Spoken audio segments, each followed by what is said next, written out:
Bismillahirrahmanirrahim.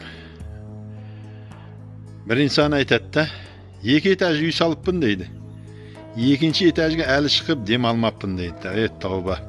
Ikki etaj uy solib qo'ygan, ikkinchi etajga chiqishga vaqt yo'q-da.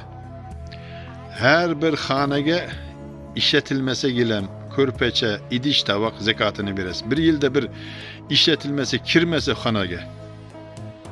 Sap qo'ygansiz, dang'illatib charchagansiz, mehnat qilgansiz, sovuqni sovuq, kunni kun demagansiz-da. Biroq Allohning oldida javob berar ekanmiz-da. Nega? Ana shu ishlatmaganligimiz uchun. Mehmon kelsa kirib xonada bir marta bo'lsa ham o'tirib, ko'rpachada o'tirib, gilamga suyanib o'tirib, idish tovoqlarni ishlatib qo'yish kerak. Bo'lmasa zakotini berasiz. Do'stlari bir kishini uyiga ziyorat qilib borib, uy solgan ekanda, ikki etaj qilib yaxshilab soldi-da. O'zi Urmiyangada turadi, onasi bilan-da. Balası bo'lsa katta bo'lib qolgan, uylanish yoshidan o'tib ketdi. Do'stlari aytibdi, "Mana balangni yoshi o'tibdi, uylantirmaysanmi?" desa, "Onam debdi, bu yoq bo'lib turib, onasini o'limini kutadiganlar bor ekanda. Bu yoq bo'lay deb turibdi.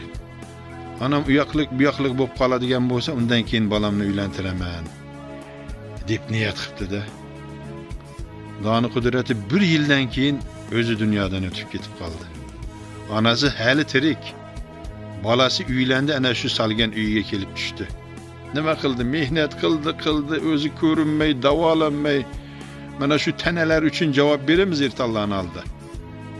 Qaqshayib, og'riydi, sirqaydi, 60-70 ga kelganda bar badaningiz og'riydi. Azongacha 10 marta surilib, bu yoqqa qarab inqillab yotamizda. Bu tanaga yordam berish kerak, Allohning oldida javob beramiz bizlar. Taat, ibodat bilan, yaxshi muomala bilan, mehrli, oqibatli yashaylik. Qo'shqanimiz bilan qo'sha qayraylik. Dasturxonimizga yaxshilab har bir narsani olib kelib qo'ying. Dunyo o'zin topiladi. Bu dunyoda yeyishlik, yaxshi yashashlik kerak-ku. Salavergan bilan imoratni bir kun emas, bir kun dunyodan o'tasiz. Yashamasangiz, har bir o'g'il qizlaringizni xonalarga kirgizib yotqizishingiz kerak, rassab qo'ygan bo'lsangiz. Bundan ko'ra bolalarni o'qiting, qizlarni o'qiting, ilmlik, bilimlik bo'lsin. Bu Afrikadagi negerlar bilimi yo'qligidan suv chiqara olmaydi. Yerni ostida boylik ko'p, Angliya boshqa ellar kelib boyligini tortib, dunyosini olib ketdi. Bizlar ham qaloq bo'lsak, bilimsiz bo'lsak, boshqa yurtlarga borib ishlaymiz-da. Dunyo topamiz. Chet elda yurganlarga Alloh rozi bo'lsin. Bola chaqasini haloldan boqyapti. Sog' bo'lsin, salomat bo'lsin. Yurganda yo'limiz bo'lsin, qidirata yo'ldoshimiz bo'lsin deydi. Amon sog' bo'laylik. Mehrli, oqibatli bo'laylik. Bolalarimizga yaxshi ta'lim, tarbiya beraylik.